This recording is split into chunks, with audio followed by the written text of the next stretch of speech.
The following podcast on the Your Own Pay Podcast Network will contain adult content. Listener discretion is advised. More information about this episode can be found at yourownpay.com. Enjoy the show. Thank you. Arigato. The Your Own Pay Podcast Network, inspiring, motivating, and educating entrepreneurs around the world. It's Damashe and Michael, just talking tech. So you were about to ask me, I think, about a very weird issue, and I should probably open up the Google Doc while I'm talking. I'm thinking, at least, you were going to ask me about this issue with Reaper on the Mac and how you open it up and all of a sudden the Osara stuff doesn't seem like it works. No, that is not what I was going to ask you. It's slightly even worse. So I went and I downloaded Reaper to this MacBook that we have, right?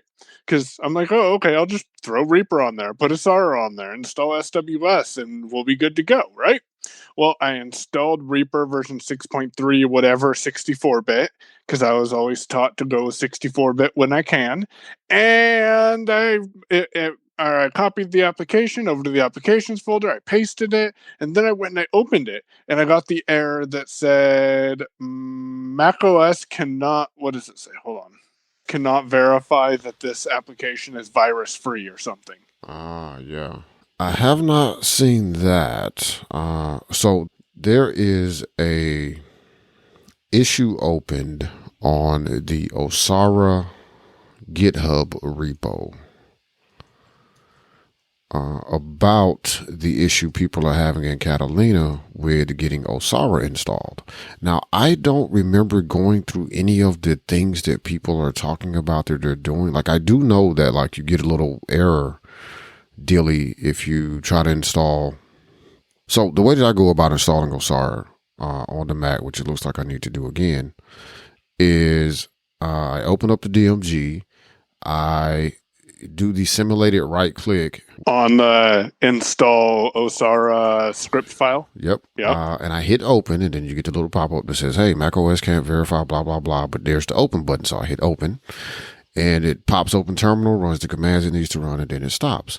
Now, I don't remember what happened the last time that I installed this, but I do remember a part of the process. I don't remember it happening immediately after it ran, but I do know that I had to go to system preferences, security, and then unlock it. And then there's a button right there that says, Osara something is trying to run, blah, blah, blah. Do you want to allow this app to run? And I hit, the allow button, and then it goes, then I'm done.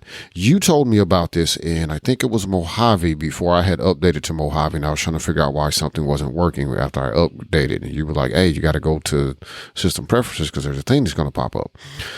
At any rate, apparently other people are having extreme issues installing Osara to the point that one guy has come up with like some terminal command that'll override the protections macOS puts in place just for Osara to run the install script, like a lot of weird stuff,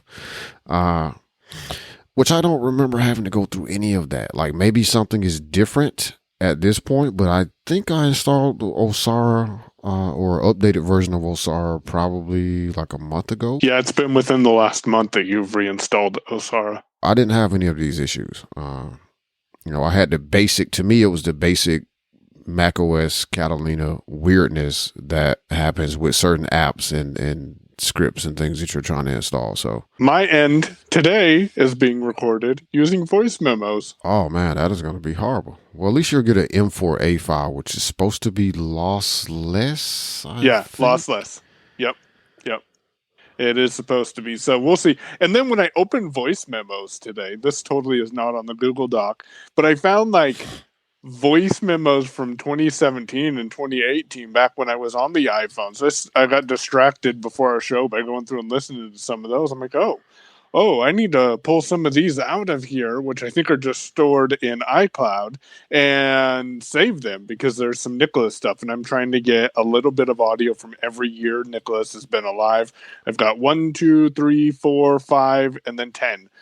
So I'm missing 6 through 9. And then this audio that I just found would have been some audio from his 8 age. So Yeah, I'm getting there. I've got some YouTube content with Nicholas on it from those missing years that I just haven't pulled down and extracted audio from. But I've got a Google Drive and a Dropbox folder with Nicholas audio in it to keep track. And man, when you play Benjamin from 2 years ago for Benjamin, he sounds like a little boy because he's still a young man, but the voice difference is hugely different and he doesn't recognize who it is. Kind of funny. So yourownpay.com/DM54. Sorry, voiceover was ducking you. Yeah, that whole voiceover ducking thing. Yeah, man, I have to. Sometimes it is handy, but it's only really handy when you have something playing in the background that you're moderately interested in, but not totally. Yeah, and it definitely is not handy on a call.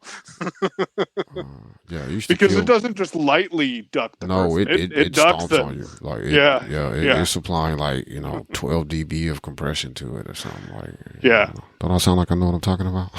A little bit. Yeah, it is applying some serious compression. Though it really stomps all over you. Major side chain though. Major side chain. Right.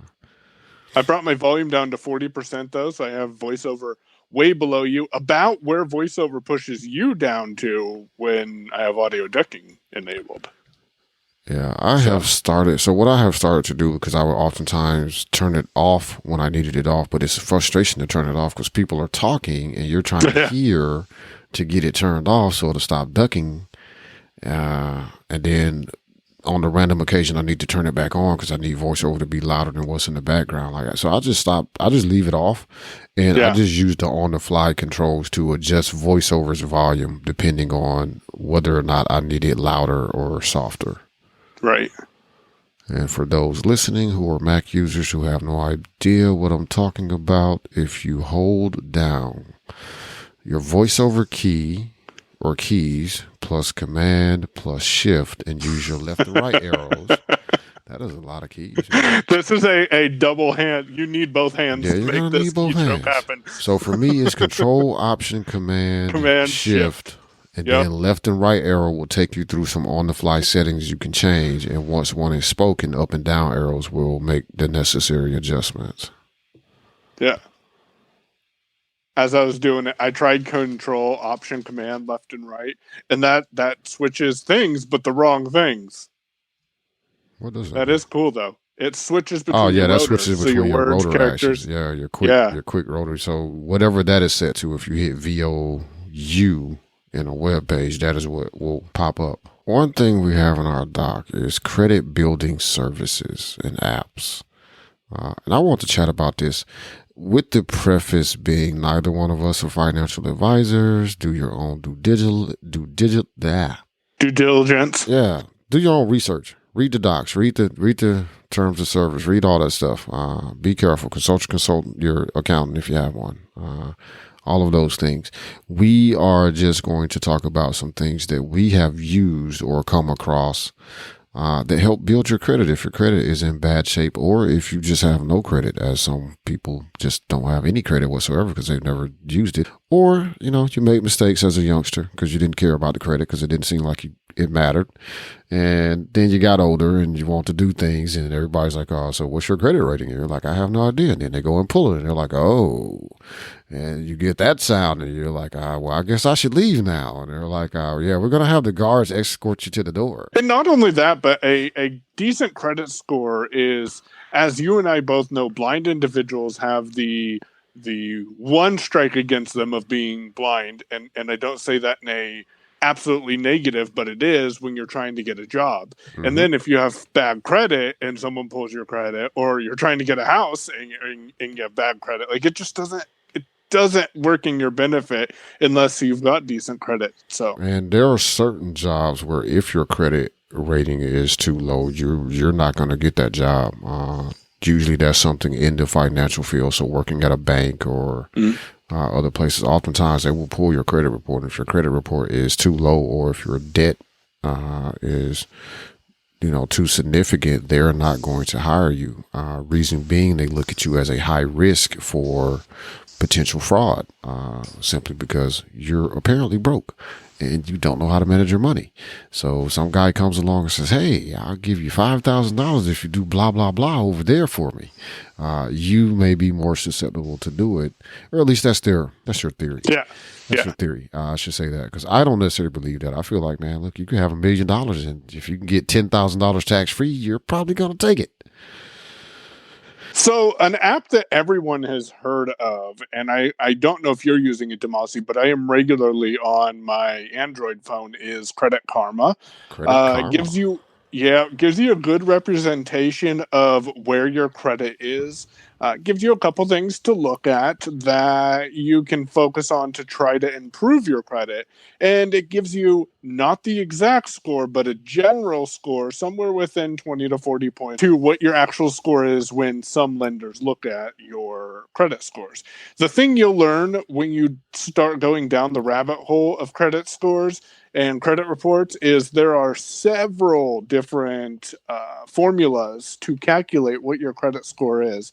And Credit Karma uses the Vantage 3, I think, scale. And so a lot of people use it. And it monitors TransUnion. And what's the other one? Do you know? Equifax. Yeah, because Experian has their own thing. So that's my first app that I want to recommend to people if you're interested in just getting a good overview of where you are with those two credit bureaus is take a look at Credit Karma. Yeah, Credit Karma is cool. One of the things that Credit Karma is good at is looking at things that are actually on your credit report for either Equifax or TransUnion. So I think I stumbled across, in the early days of me using Credit Karma, I think I stumbled across a thing that wasn't supposed to be on my report, and I was able to get that removed.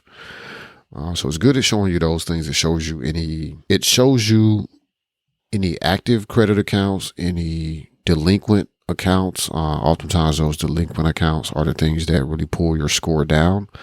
But it also makes pretty good recommendations, I think, kind of in line with the general financial industry of, which accounts to focus on. So if you have a recent payment that has went into delinquency or collections, they will recommend that you focus more on paying that off than your 4-year-old, 5-year-old, AT&T bill that you didn't pay. Because that newer thing is going to have more of an impact on you. So pretty good information. I have read and spoken to different people that work in the financial industry that do like Credit Karma. So it does come with a high recommendation from people who actually work in the banking industry or work in the loan businesses and things like that. So it's a pretty good app, fairly accessible on iOS and Android. I haven't used it as much on Android, but I have used it on Android. And yeah, I do continue to use it. As Mike said, beware that your credit score shown to you in Credit Karma may not be 100% accurate, but I used to think like, oh, Credit Karma is just trying to make you feel good, so they pull the best score they can possibly get. What I actually think is happening, because I've actually had my credit score come back and be higher than what it was showing in Credit Karma. I think it really depends on when that report is generated.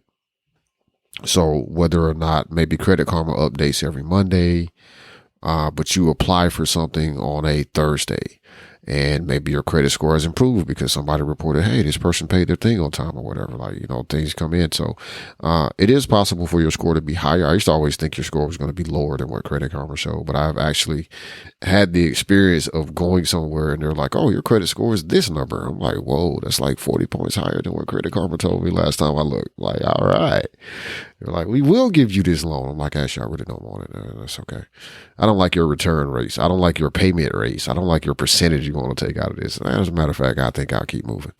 But yeah, good app for staying on top of it for those two bureaus, specifically TransUnion and Equifax. Before we move into the next app, which I suspect Damashe has one, I'll just throw this little caveat out there that I think is important, and then he can pick it up. Credit Karma is now owned by Intuit, and the way Credit Karma makes their money is typically through a form of affiliate marketing. If you apply for a credit card and you get that credit card, then Credit Karma is going to make some money off of that transaction and that relationship. So That's how they make their money. And we will drop a link in the show notes as well to Credit Karma's kind of explanation of how all that works, because they seem to at least take the ethical route. I don't have any proof that they don't, but they tend to say, like, we recommend things that are affiliate or referral links, but we don't recommend them. Basically what we say, we're not going to throw an affiliate link out there just because it could make us some money. We're going to throw it out there because we think you would get some use out of it, and it just happens to be an affiliate link. I did not know they had been acquired by Intuit. I knew it was someone, and I Googled it real fast so I could sound like I knew what I was talking about, and it was Intuit that bought them up. I just want to touch on one thing you said about Intuit. So if you do have a problem with Intuit, period, cool. Don't use Credit Karma, but don't not use Credit Karma because you think, I'm going to give Intuit my information. Trust me, your information is already the hell out there. Yeah, it's already out there for the buying. Just trust me. Like there's nothing they don't know.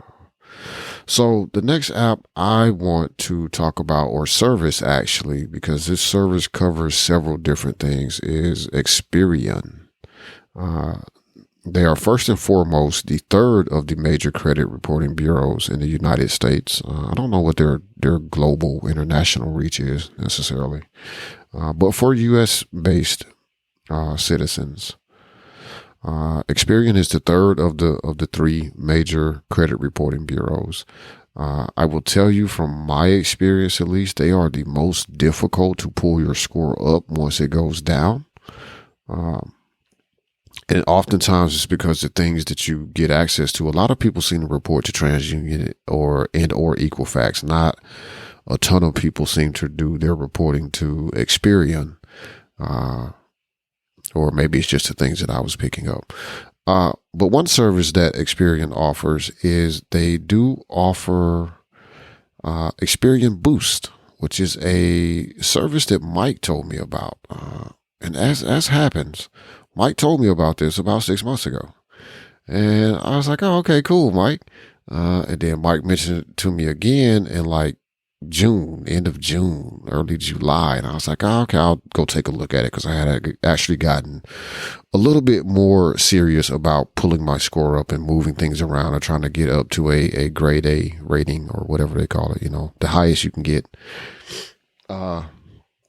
So Mike explained Experian Boost to me again, and I will explain it to you based off what Mike has told me in my experience with it, which is basically you sign up for Experian Boost. It does not cost you anything. You do have to connect your payment accounts. What Experian Boost does is give you points on your Experian score for payments made to your regular bills. And from what I see is typically utilities, cell phone and house phone bills, cable, internet, things like that. But they give you points. They're adding points to your score for you making those payments consistently. They seem to only affect Experian, which makes sense because that's who owns it and that's whose product it is. But it's made a substantial difference in Mallory's credit, where we connected it to, and it's brought it up a little bit. And I think you've had some positive experiences with it. In general, I recommend it to people, even if you have a decent score, because pushing it up a couple of extra points could lower that interest rate that you're paying for a loan, for a home, for a car, etc. So keep that in the back of your mind. It is something. For me, the experience on Windows was fully accessible. I did not do it from mobile. I'm not sure what the experience was like on the Mac. So I don't think I've been to the site on the Mac. I set it up from my phone on iOS, and it was pretty, like, I didn't have any problems getting anything done. Everything was nicely labeled, and there were headings and things where they should have been. And yeah, that's another point. I'm glad you mentioned the fact that, like, just even if you have a decent score, like if your score is not maxed out at where it could be, like any of the tips or services that we share that sound like they could be of help to you, like Mike said, pulling your score up, even if it's in the good or great range, pulling it up some points could, allow you to lower your payments on something that you were paying for, or, get you a better rate when you do go to take out a loan to buy a car, house, boat, whatever it may be. So even, having a Mac decent, Pro yeah, well, look, don't do that. with wheels. Don't do that. Really don't do that. Yeah, if you think you need a Mac Pro in order for your business to succeed and you need to take out a loan in order to get it, you may want to either one, rethink the whole computer buying thing, or two, rethink the business you're in. Because most of the people that I know or know of that are buying Mac Pros, outside of the truly nuts, that are buying Mac Pros, like, look, they're going to make that money back in probably a month, maybe two at the most. So yeah, if you need to take out a loan just to get it because you feel like it's going to enhance your business, probably rethink that. Okay. And remember what the motto that me and Mike live by, like, look, you can't wait until things are perfect in order to start producing content or creating a thing or doing a job, right? Because if that was the case, we wouldn't be recording right now because Mike has a horrible microphone. It's terrible. Sounds like he's calling in on the phone. As a matter of fact, we should have tried that. You could have called into the Google Meet on the phone. I think I mentioned I was going to try that yesterday. I haven't tried that myself yet, actually. I do know that I have those phone numbers available, though, that people can call into the Meet. But yeah, as we were saying, even pulling your score up, even if your score is, say, a 750, like pulling it up to an 8, can help you be able to renegotiate your interest rate with your mortgage lender or something of that nature. So, yeah, don't think of it just as or anything that we're discussing just as a way to, pull up a poor credit score. Like, if you're not sitting at the 850 or whatever the highest is for the particular agency, you could always do better. I am trying to think of any other apps that I'm using for credit, and I can't think of any other ones. Do you have anything else you want to add to this topic? Yeah, man. Service you told me about. I forgot about that one. Yeah. Self. We'll put Damashe's referral link in the show notes. So if you decide to get Self, he will get paid $10. So we'll be transparent with that. So Damashe, yeah. I say possibly because I used my link with somebody and I know they made their first payment. I ain't seen my $10 yet. Yeah, I got to look into that too because I got to see if we got $10. Oh yeah, because you should have got $10 off me. Yeah, yeah, that's true. Yeah. But full disclosure. So what is Self, Damashe? Self is. So this thing exists, right? I've heard of this before, but basically what Self does is they set things up paperwork wise to loan you an amount of money, $500 or $1,000, I think are the two options that they give you. And what they're doing, they're not actually giving you the money. So, hey, calm down. No, listen, wait till I'm done. Because you're not getting any money. For 2 years. For 2 years, you're not getting any money. But what they do is basically they're setting up a savings account where you agree to pay in a certain amount each month. And over, depending on the amount that you choose to pay in, that you say you're going to pay in every month, that goes into a savings account that they hold on for you until you reach the amount that you chose. So if you chose, $500, they're going to say your minimum payment might be like $25 a month or something. You're going to pay that for 2 years. Once the 2 years is up, they give you your $500 back. But the way that this is actually helping your credit score is that each month you make a payment, they're reporting to all three credit bureaus as if you're making a payment against a loan that you have taken out. Now, here's how they make their money. First of all, they scrape the interest off the top of your savings account, so you're not getting that. That's how they basically make their money, from what I can see, is they're going to take the interest that would accrue on that savings account, which I would be happy to let them have if I'm trying to pull my credit score up and this shows me actively paying on a loan that is being reported to all three bureaus, not just the, two or the one, all three of them. The other thing is, like I said, I've heard of services like this before. There's a bank that I used to be a member of before they got merged into Citibank. They got bought out by Citibank, I think it was, that offered a similar thing. And I just wasn't, interested in it at that time. But I did sign up for this because I'm like, hey, that will be in 2 years, because I will forget about it, most likely. That would be $500 that would just all of a sudden be like, hey, we got $500. What do you want us to do with it? It's like, Gonna buy some wheels for my Mac Pro. Right.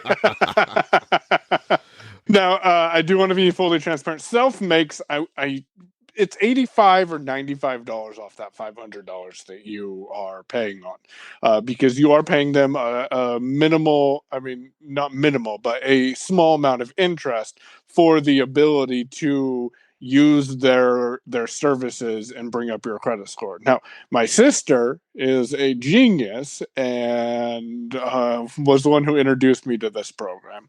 And she has a self account set up to expire in November. And her boyfriend has a self account set up to expire the opposite November. So every other year, starting this year, they're going to have an extra $500 the month before Christmas. So that's the way she had structured it. And what she was thinking is, hey, this is a good way to improve my credit and to build up my Christmas savings fund. The one thing I have told people over and over again about a savings account, now I do believe it is possible for you to gain access to your money before you're done paying for it. That, of course, is going to look as if you defaulted on a loan, so I'd advise not doing this unless you're certain you're going to be able to make it. But the thing that I tell people when it comes to attempting to save money, especially if you're on a tighter budget, is if the more difficult it is to access that money that is going into savings, the more likely that you will leave it there. So I have advised people in the past, like, if you really want to start saving money, go open up find a bank or a credit union that will let you open up a savings account that has no monthly fees as long as you continue to deposit money there, and set that up there. So when you log into your banking app to check your checking account balance, you don't see, oh, I have, $1,300 in my savings. I could actually go ahead and buy this iPad right now. I'll put it back. Or I could take this $150 and do this thing right now. I'll put it back, because you're not going to put it back. Let's be honest. Be honest with yourself. Know yourself. I mean, if you are, you got a lot more self-control than I do. Yeah. I'm being honest. I won't put it back. I won't put it back. I'm just going to be real. It's like, I'm not putting, if I dip into it, like, I'm not going to put it back, because apparently I wouldn't have needed to dip into it if things are good enough for me to be able to put it back.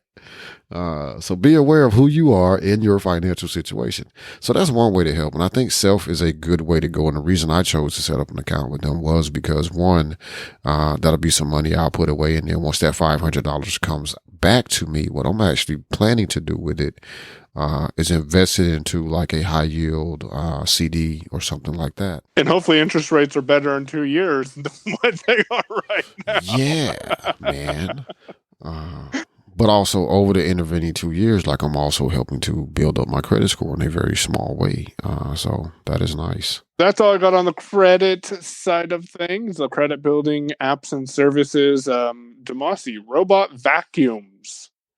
I don't really have any experience with any of these things. I heard a podcast last night about one, and it has me both intrigued, but also not really curious. So I'll link to the podcast. It was the Blind Access Journal, Daryl and Allison, who recorded it. And it has me intrigued because, that they bought a Roomba, iRobot, something 5. I forget the exact model, but it was the Model 5. And it sounds super powerful, sounds like a great thing. I'm glad to know that they explained how it's designed, because apparently it's like a short little puck thing that goes around the house. And I'll be honest, up until yesterday, I envisioned a robot vacuum as like a upright vacuum cleaner that just like puttered around your house. So, I mean, in that aspect, I'm intrigued. I don't know how much they are, but they're expensive. I've got a 12 and 14-year-old boys. I mean, I give them $2 and they sweep the house for me. Yeah, I had a friend of mine. So since you listened to that podcast, one question I had was what were their thoughts on the accessibility of the Roomba app and setting it up and all that? Because this is a Roomba, right? Yeah, it's a Roomba. So they first bought an offhand brand. The reason they returned it is because there was literally no support. You could email someone, but you wouldn't get a reply, and there was no. And they were under the impression it would connect to the A Lady, but it did not. Now, the Roomba app sounded very accessible. Daryl does go through it and explores it and shows people what it's like to actually use it. And then the iRobot Roomba, the Roomba iRobot that they have also connects to the A Lady. So they can say, Echo, start Roomba, or Echo, tell Roomba to go home, or go to its base, or whatever the terminology is. And that whole process worked just fine. I still think it would be faster for me to just say, Andrew, sweep the floor. Much less hassle. Like I was like you. I think I'm more interested in just the technology and what new technology gets brought into that space. I had a friend of mine who bought a off-brand or a non-known brand to me, I will say, robot vacuum, and he had all kinds of pain with the application because it wasn't fully accessible. So trying to get it set up was difficult. It was cheaper than a Roomba though, which is the reason that he bought it. Not much cheaper than a Roomba though. I don't know. I kind of feel like for the amount of money he paid, he may as well throw an extra $150, $200 in and just went ahead and bought a Roomba. But yeah, the Roomba app does sound very accessible. Sounds like you can do most, if not everything from it.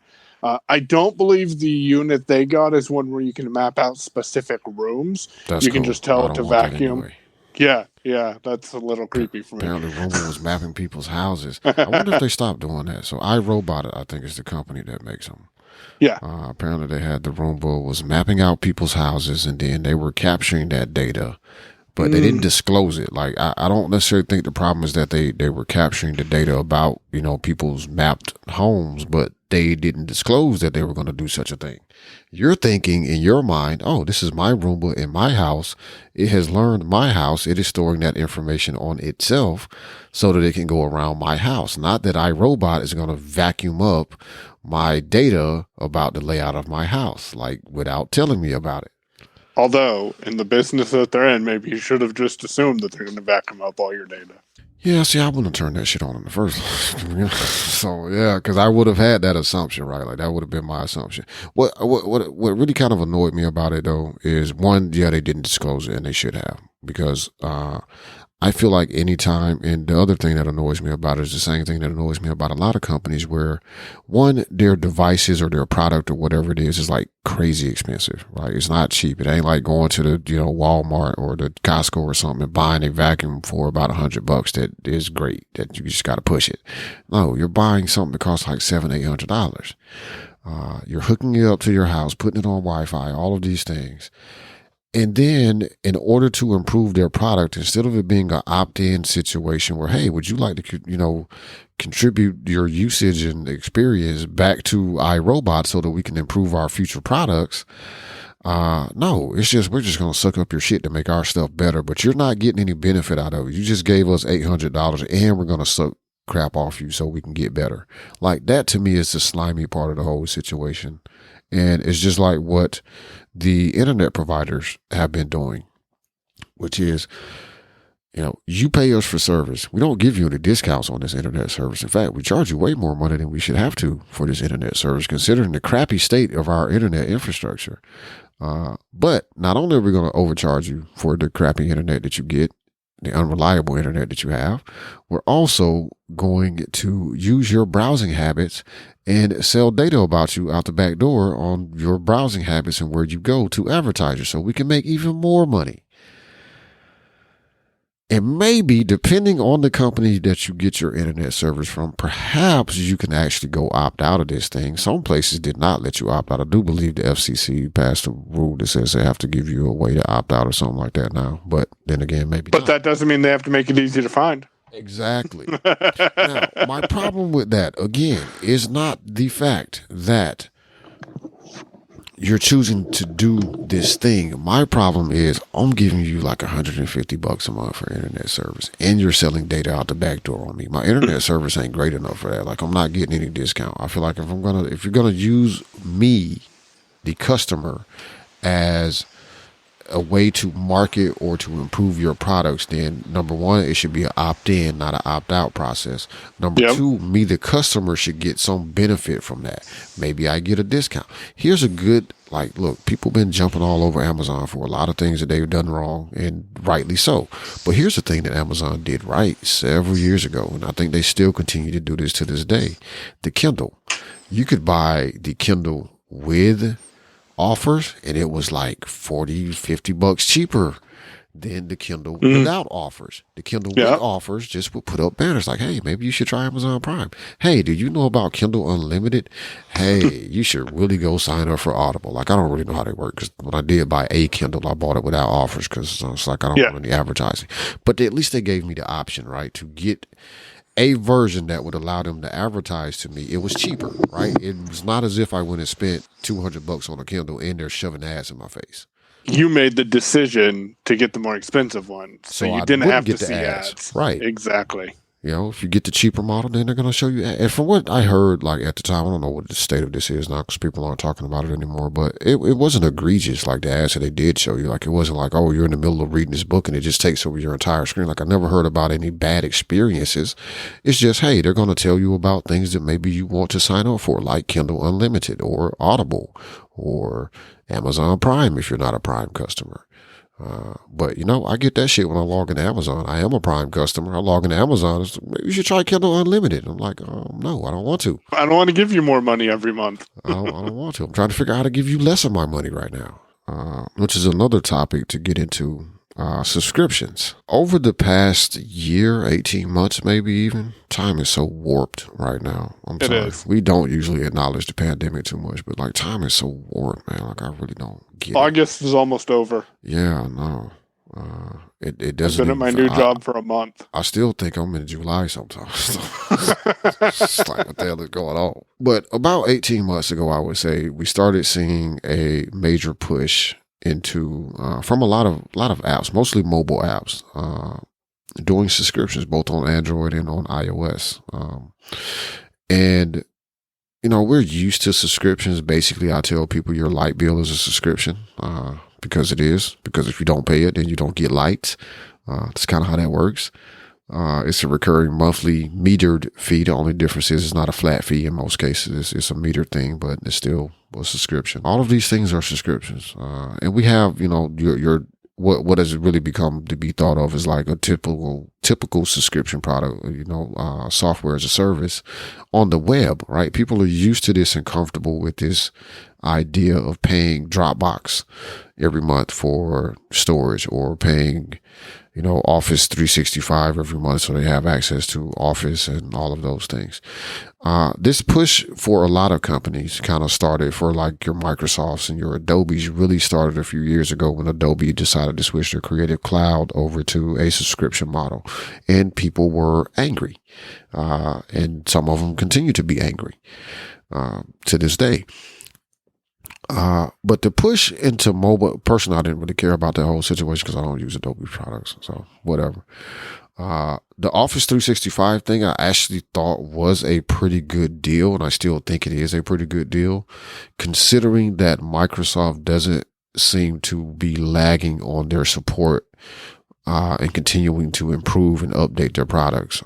And they're actually doing quite a bit to where a lot of times you see new features on iOS or on Android before you see them on Windows platforms. I will say, though, that for $99 a year, 5 terabytes of storage, if in my opinion, is well worth it. Yeah, Office 365, is it home that you get that with, or is it so that is a really good deal. And honestly, you know, $70 a year for an individual who just needs it for themselves is a pretty good deal, considering Office by itself, no cloud storage included, no online access, no mobile guaranteed access to mobile apps, none of that stuff, or poor experiences in the mobile apps. Office by itself, a box copy, a CD copy, or a download, was 300 and some bucks. So, you're basically into a subscription. But the thing that when it started to kind of annoy me a little bit with subscriptions is when the mobile apps started going to subscriptions. And it's like all of a sudden, I don't remember the timeline of this exactly. Apple announced that developers will be able to do in-app, like everybody could do in-app subscriptions. They had in-app subscriptions before, but they were restricted to certain categories of applications. They were opening this up to everyone to allow developers a more opportune way of generating income or some shit like that, they said. Like they invented subscriptions. They ain't invented no fucking subscriptions. It's like, oh, look what we have done for you. You can now get subscriptions and find different avenues to your revenue. Now, all of you app developers would not have anything if it wasn't for us. Right. Google announced this same thing, and I want to say just because Google I/O tends to be before WWDC, that maybe Google announced it first and then Apple announced it at WWDC. It doesn't matter who did it first. They did it very close to each other, where they both opened up the applications that were allowed to apply to use subscription billing inside of their apps as in-app purchases. It used to be restricted to, like media apps, things of that nature. So everybody, all of a sudden, seemed like everybody had a subscription for something. And some apps, it made sense. I could instantly see the value. Some apps, it was like, I don't see what I'm getting for this. Like, I'm just supporting you, basically. And really what kind of drove me and what made me want to talk about this too is the fact that I have been evaluating my subscriptions over the past couple of months and like really determining, because things are starting to come up for those annual renewals, for one thing. Really determining like, what apps do I need to pay for? What services do I need to pay for? Because I use them on a regular basis. I truly get value out of them versus, oh, that's nice to have, but I would rather take that money and stick it in a savings account somewhere or something instead of give it to this guy. So that's what I want to talk to you about. Like, for you, what subscriptions are, well, you don't have to tell everybody what you're paying for, but what subscriptions have you, if you've thought about it at all, have you deemed to be like they're essential? Like, I have to pay for these. I can't really see myself, like, things really have to get difficult when it's a decision between paying this subscription or eating. Then I'm gonna eat, obviously. What have you deemed essential? And then I would like to go through and talk about some of what we have started to cut out or are seriously considering cutting out before the next renewal date. A couple of them, and I'm going to go through a few apps that I'm using and then a couple of services. Happy wife equals happy life, and you'll understand that saying here in a minute. But one of the apps that I'm using that I'm renewing at the end of this month, and we talked about it, I think you're renewing it next month, is Todoist. Todoist, for me, is essential.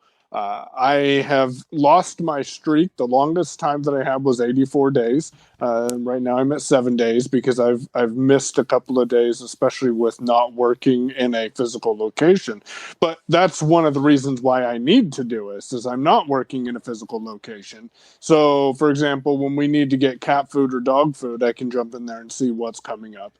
I have a trial of SiriusXM that I threw into Todoist in July because it was 4 months free or 3 months free. And in October, I have to go into Todoist and decide, do I want this or not? And I don't have to think about it, even though I've thought about it twice over the last 2 days.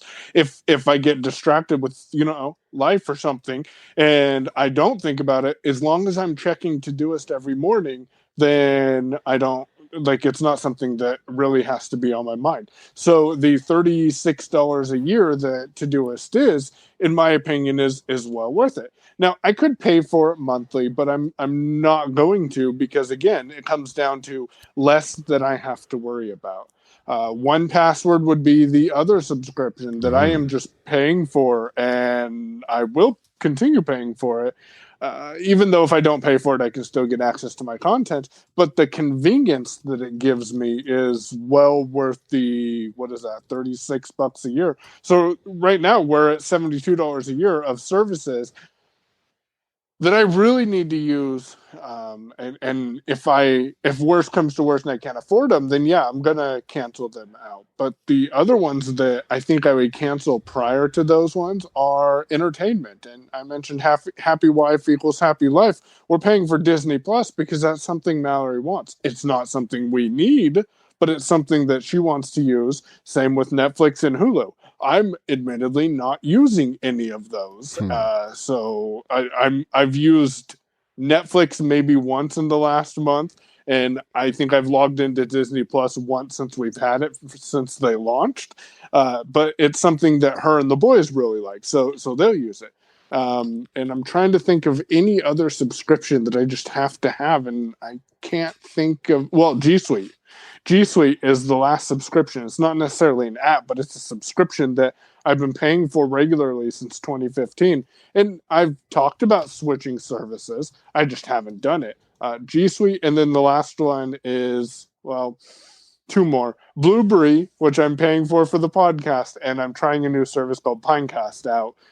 So I'm paying for those two. I don't know that I'm going to keep both of them, but the principle is one of those services for podcast hosting I will stick with, which means that that's another monthly thing or annual thing that I'll be paying for. So that's my quick list. What about you, Damashe? So for me, we have some of the same ones. So 1Password is essential. Like I don't even quibble about paying for it. I was honestly happy when they're one of the few companies that when they chose to go to a subscription model, like I was enthusiastic. I embraced it because I do occasionally use different platforms on a regular basis. And you know what? It used to be with 1Password when it was a standalone, buy a license for the app. You had to buy a license for every goddamn platform you was on.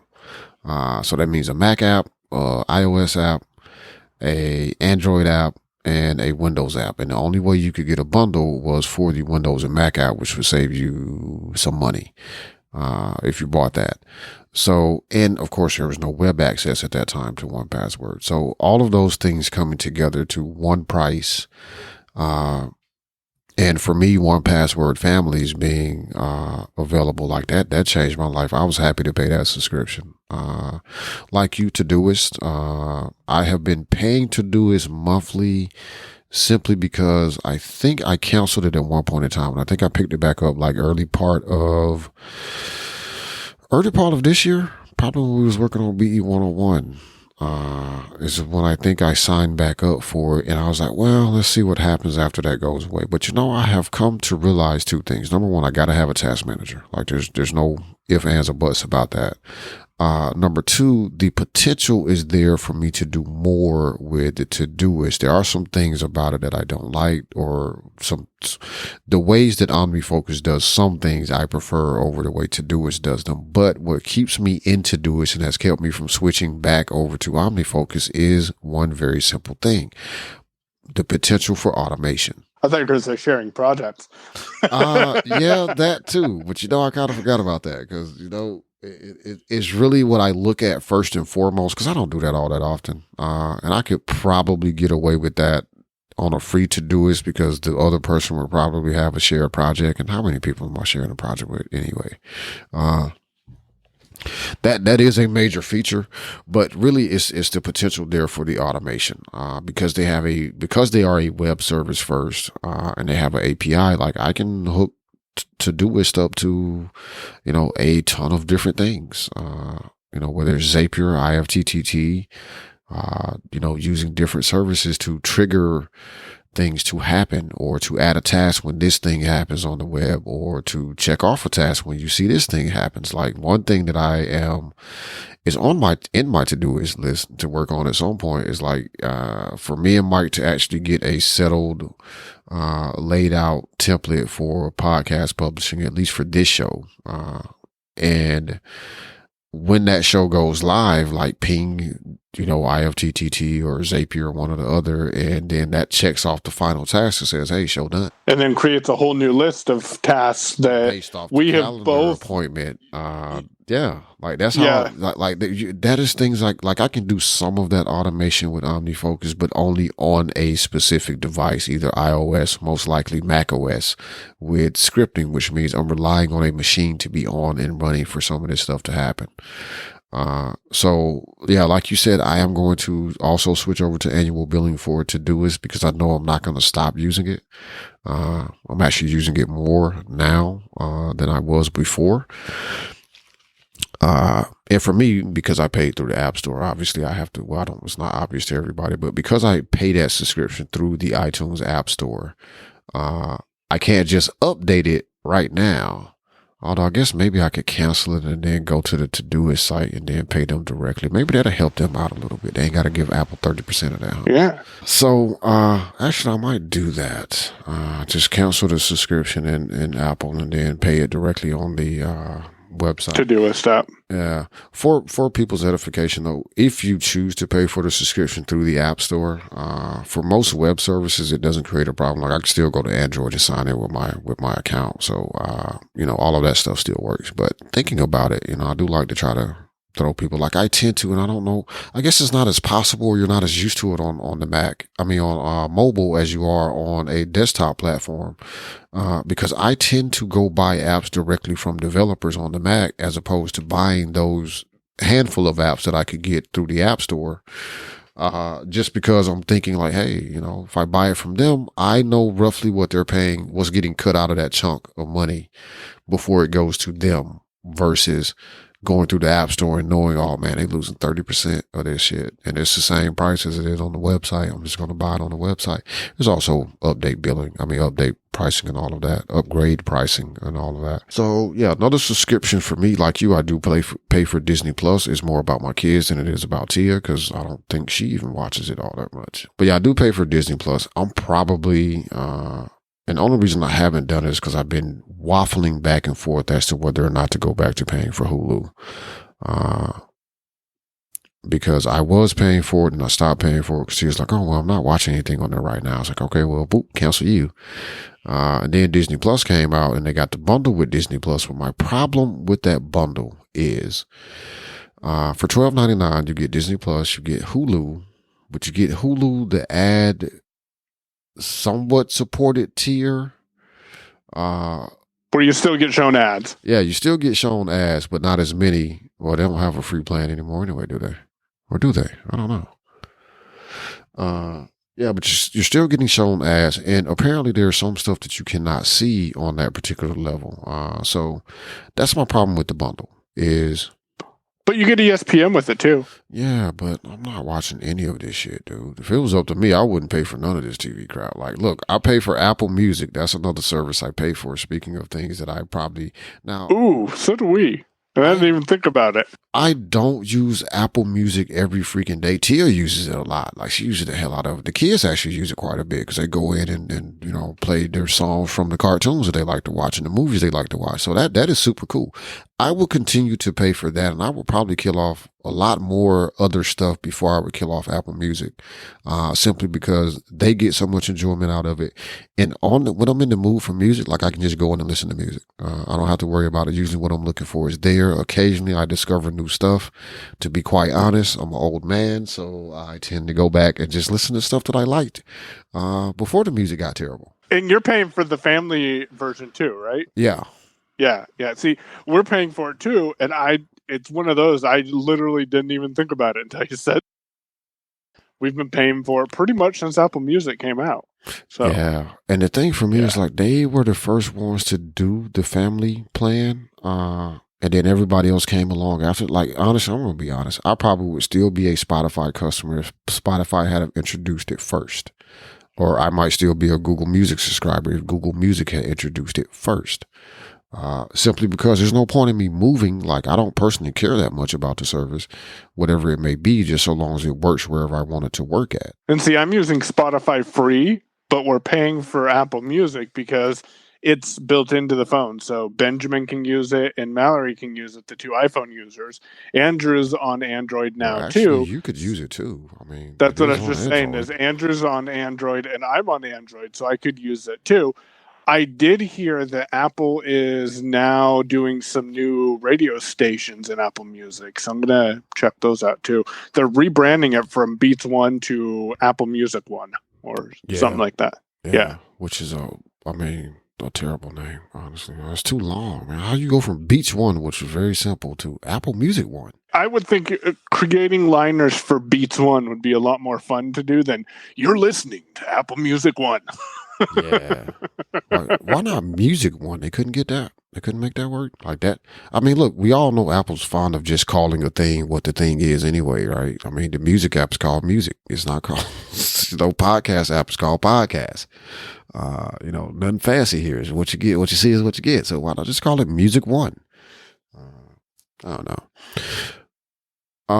Some other services that I pay for. So Drafts is a subscription that I pay for annually, and I have paid for that from day one when Greg first put it out there with the release of Drafts 5. And I was, again, this is another one that I'm happy to pay for. I would absolutely come up with the 20. I mean, it's only $20. I get it on all Mac and iOS.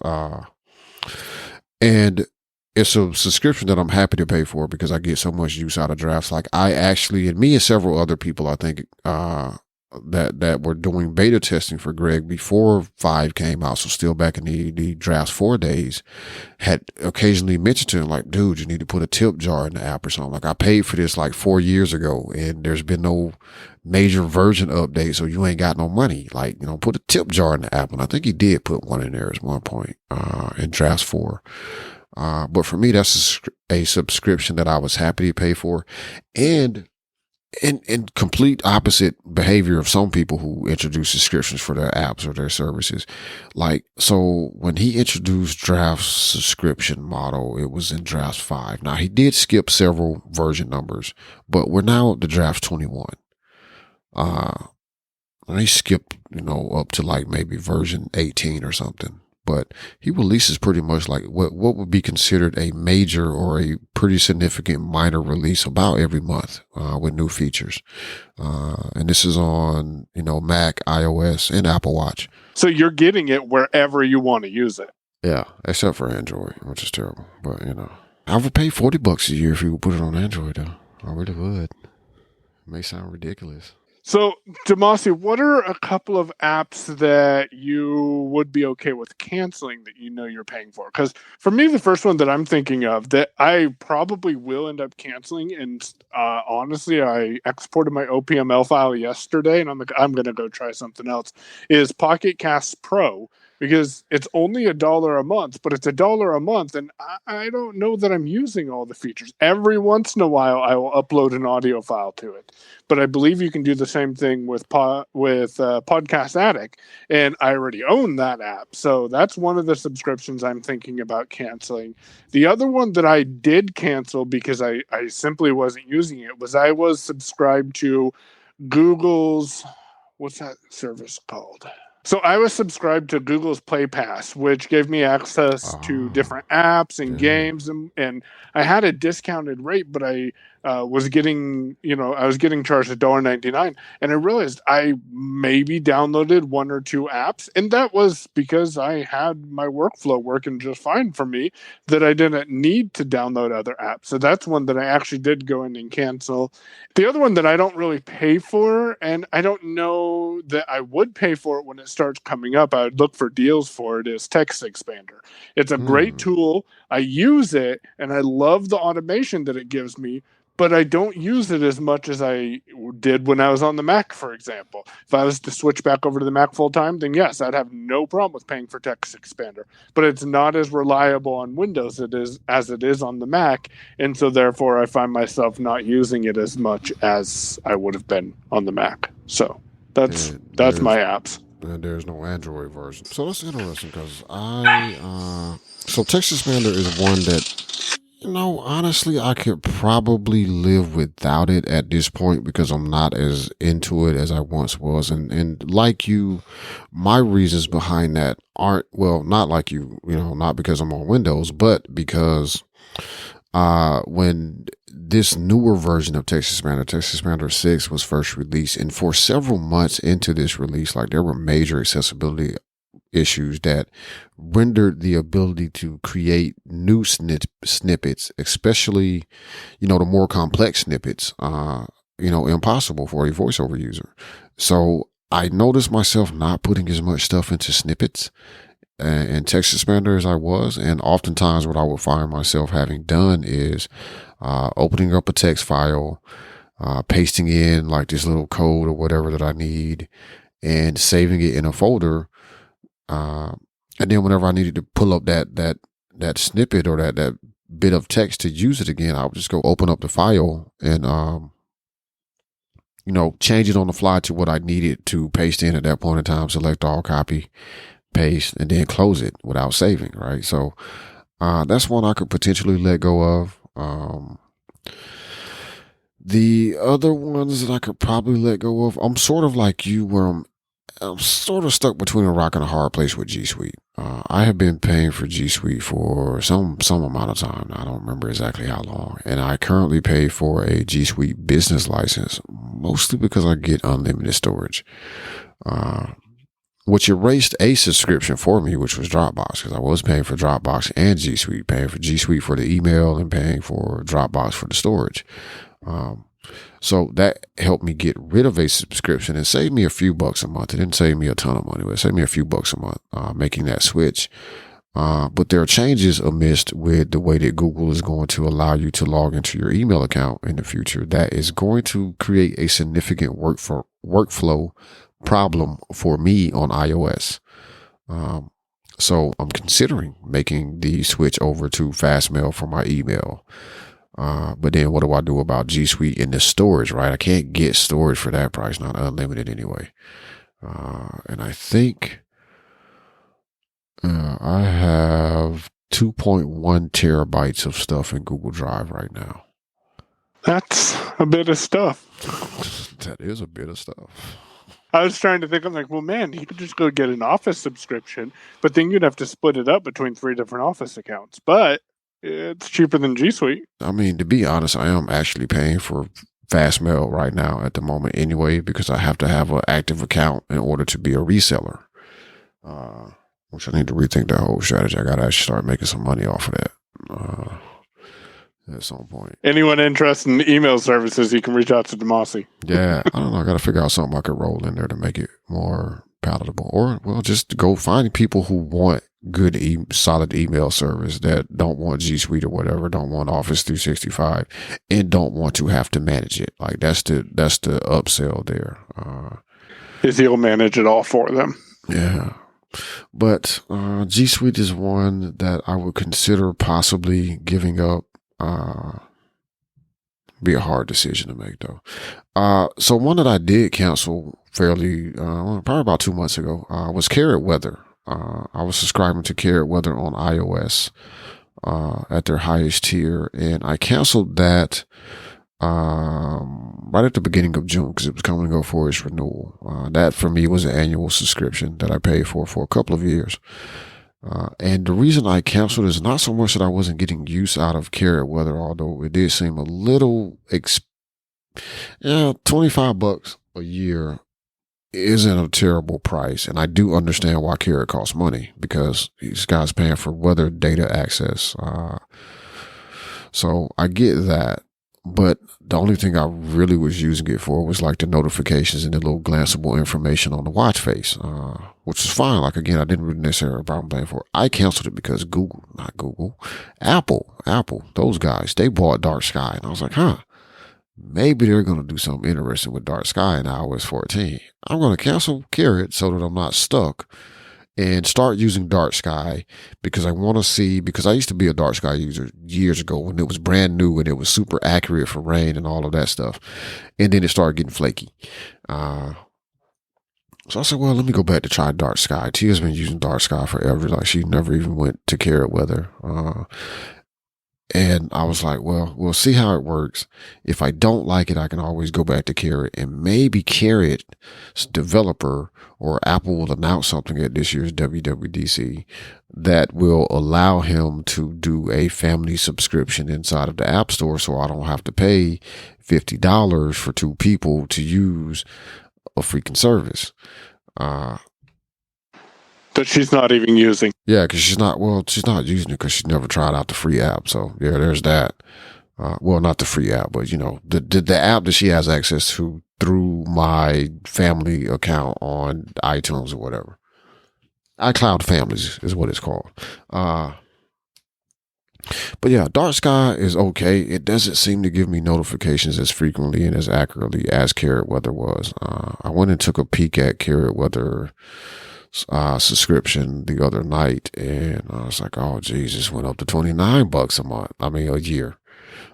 So I'm not sure if I want to do that yet. Didn't pull the trigger on that one. I have subscribed to and canceled frequently, well, not frequently, but a couple of times over the lifetime of this particular service, SetApp, on the Mac.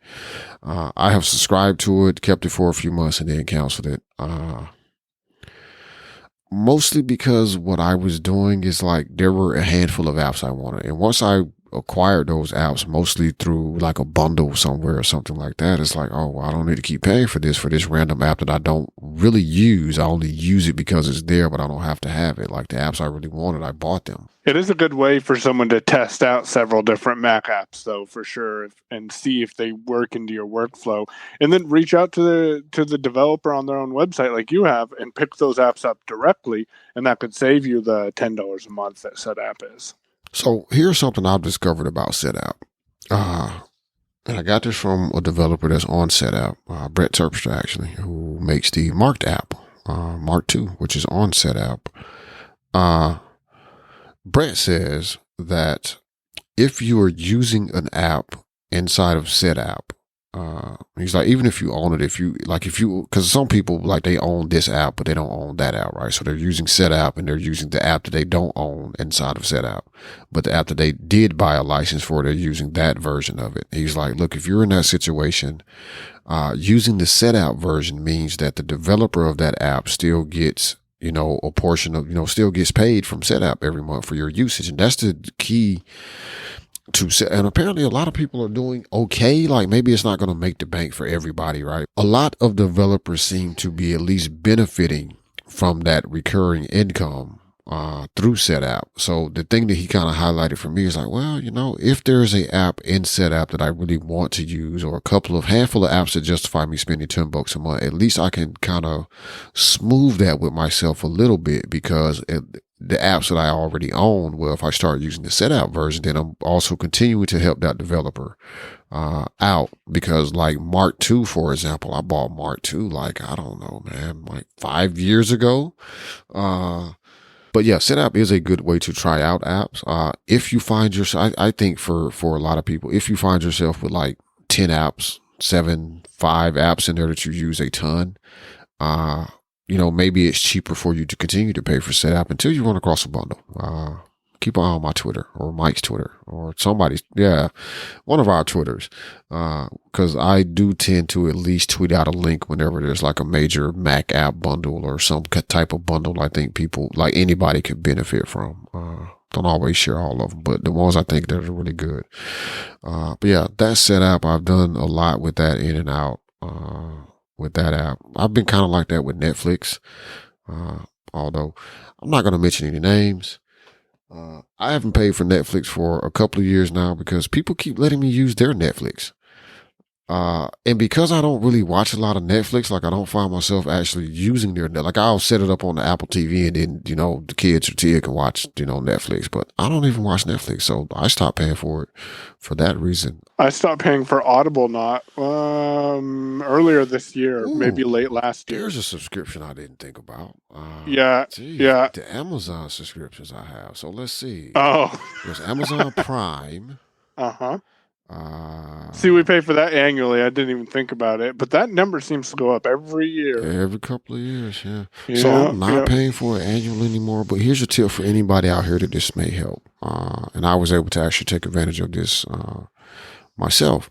So Amazon has a program for Prime where you can get a discount. It's like a 50% discount. They only allow you to pay this monthly. You can't do it annually, or I would have did that. But if you or anyone else in your household, because it wasn't actually me that had this benefit, but if you or anyone else in your household is either a recipient of EBT, or Medicaid, there's a couple other things, and we'll drop a link in the show notes to the actual, requirements or what are the qualifications to get this Amazon Prime discount. But it knocks your Prime price down to like $5.99 a month before tax. So I'm paying $6.47 a month for Prime, which would come out to roughly about $75. That's almost what it used to be when it first launched. Yes, it is. Used to be $79 a year is what it used to cost you, sir. Good memory there. Good memory there. So, I will drop a link to that in the show notes. But yeah, if you're on Medicaid or, you get EBT, or like I said, anybody in your household, because I don't get Medicaid, but Tia gets Medicaid. So that's how we got it. And also, I don't know if this made a difference or not, but one, Tia is buying stuff out of my account. Like she logs in and uses my account to buy shit. But we also have Amazon Household, I think is what it's called now, set up. And she's a member of that household. So that may be a reason also why they didn't like wave some flag at me and be like, hey, what the hell you think you're doing? But either way, that's there for you. Audible. So Mike, here's what I did with Audible. Audible has a secret subscription. They have this secret plan that I, for some reason, found it on their website at one point in time, and then it disappeared. But it's still available. You just have to call or do a chat. Side note, I have been doing a lot more online chatting, live chat with customer service lately, than I used to. But yeah, so Audible, you're going to have to contact customer service one way or the other, either live chat or call them on the phone. But this plan is called the Silver Plan. So you don't have the Gold Plan and the Platinum Plan, right? Gold Plan is 1 credit a month. Platinum Plan is 2 credits a month. They have a Silver Plan. The Silver Plan is 1 credit every other month.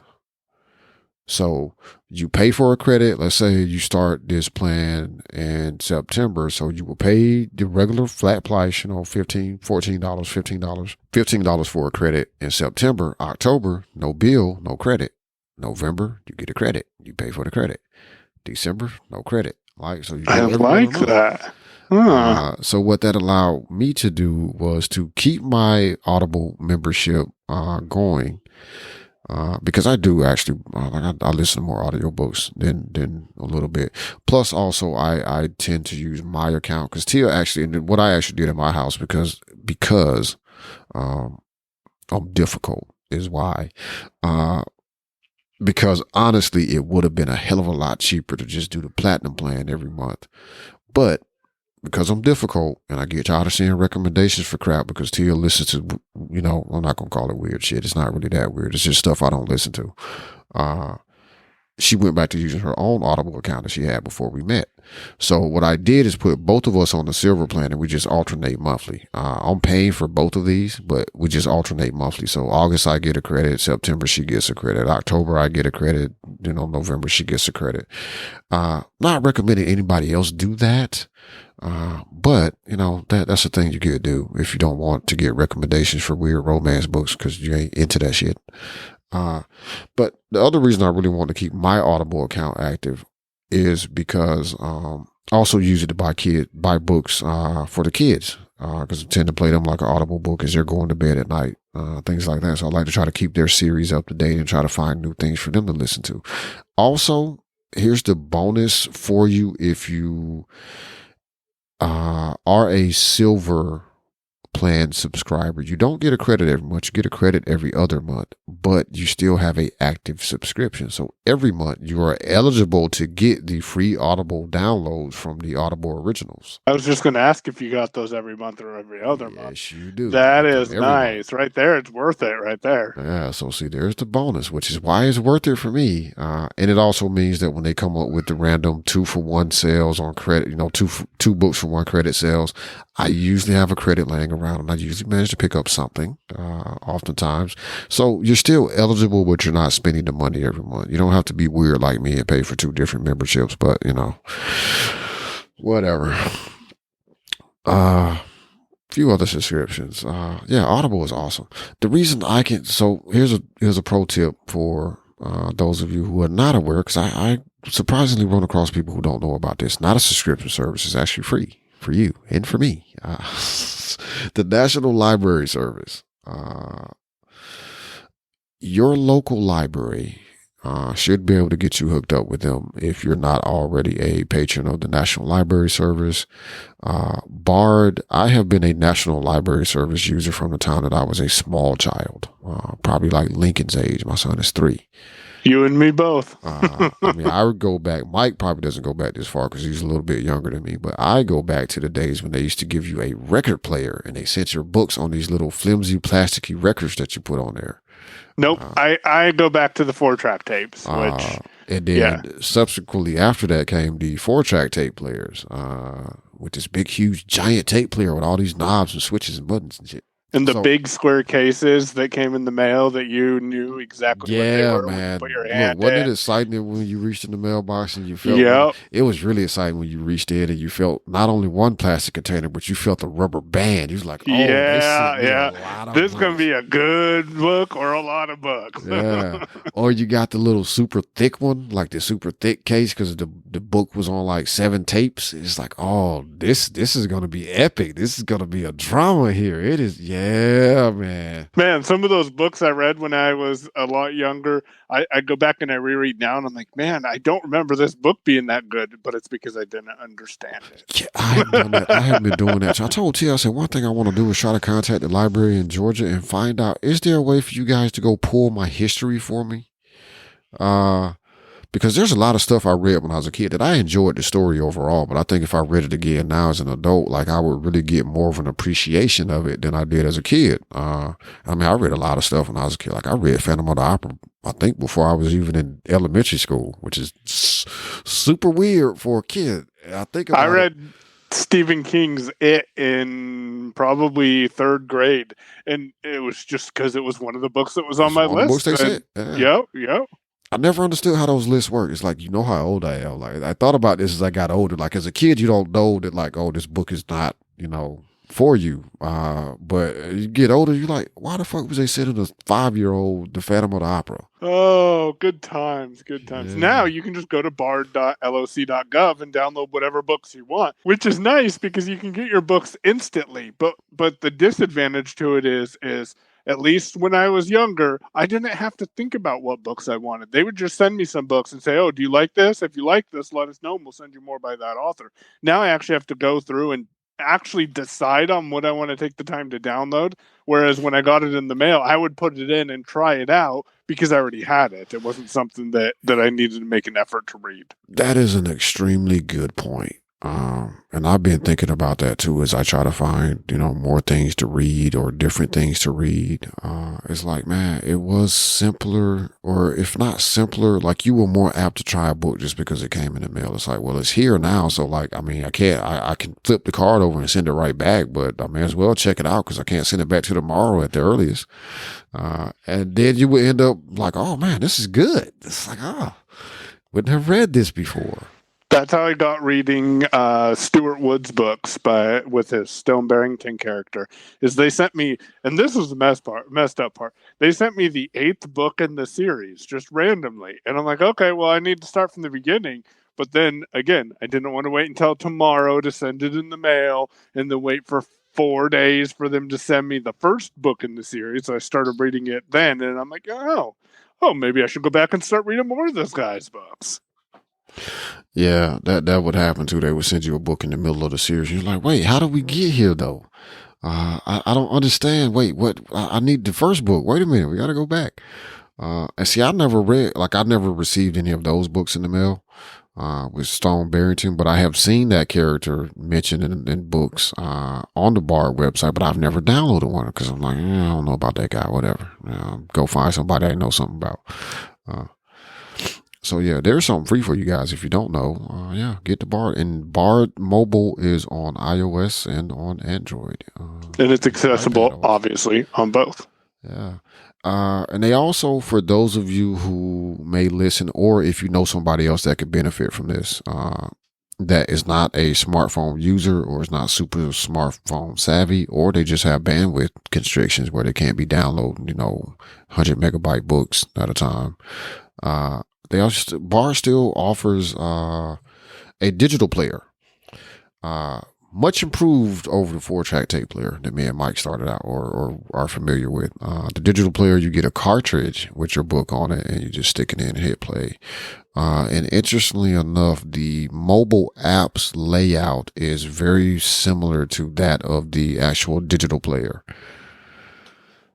And a bonus of the digital player is if you put MP3s on a thumb drive, or if you do like me and go buy one of those cartridges, you can also play music or just regular MP3 books. So I don't know if this is illegal. I'm going to say this right now. I'm not sure if this is illegal.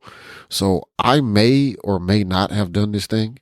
I am most certainly not telling you, the listener, to go do this thing.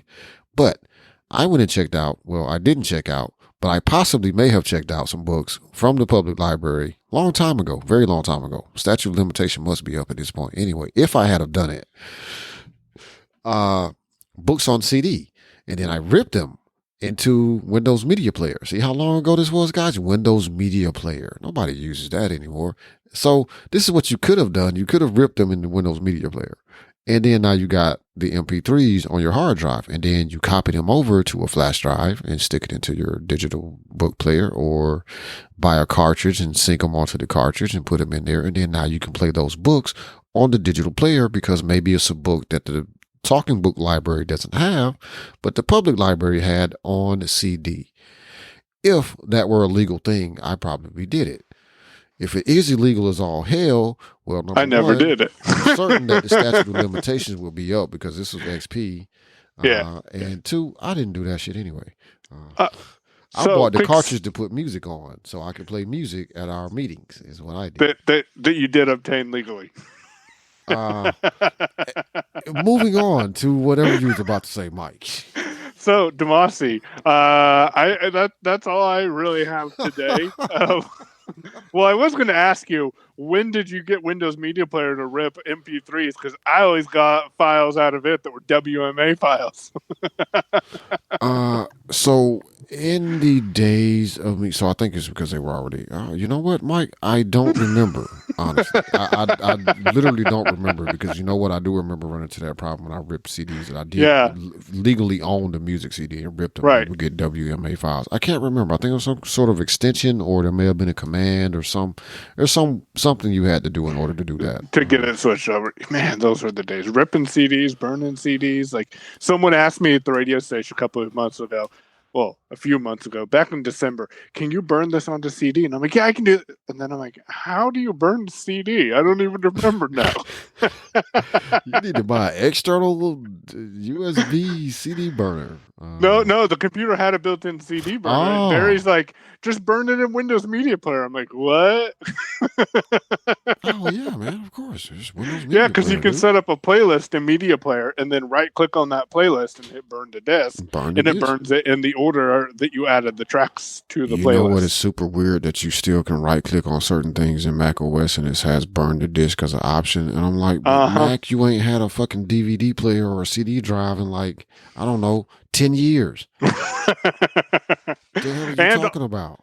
And on that note, I don't really have anything else to add to this episode, and we're starting to go down the rabbit hole. Yeah, but hey, man, fun times. Look, that was a good conversation about the talking books, though, because we don't talk about that stuff too much often. Right? But that is old tech, right? That is old tech that we use. That is old tech that still works like new tech. It's good. Yeah. And look, the National Library Service is an amazing resource, just in general, because I learned a lot, as well as getting to read a lot of books that were never available in Braille. And this is well before the days of electronic Braille displays and Kindle. So, yeah, great service. Good for people who are not technology savvy as well, or just want that separation. Like, I want to read a book and I don't want to be bothered. So, yeah, search for your old tech. Talk about it. Pull it out. I don't know. We're trying to wrap it up now. Reach out to us on Twitter. I'm at Payown, Payown, using tweetings and loving it. And he is on Twitter at Damashe, Damashe. Let us know your subscriptions that you love or that are absolutely necessary, or the ones that you would kill at the drop of a hat. Like, let us know. We'll be back in a couple weeks. YourOwnPay.com/DM54. You've been listening to Your Own Pay Podcast. If you've enjoyed today's episode, visit yourownpay.com/cast for exclusive content and to contact us today. We're eager to hear your thoughts and about how you're making this podcast your own. Thanks for listening. We'll be back soon. The Your Own Pay Podcast, yourownpay.com.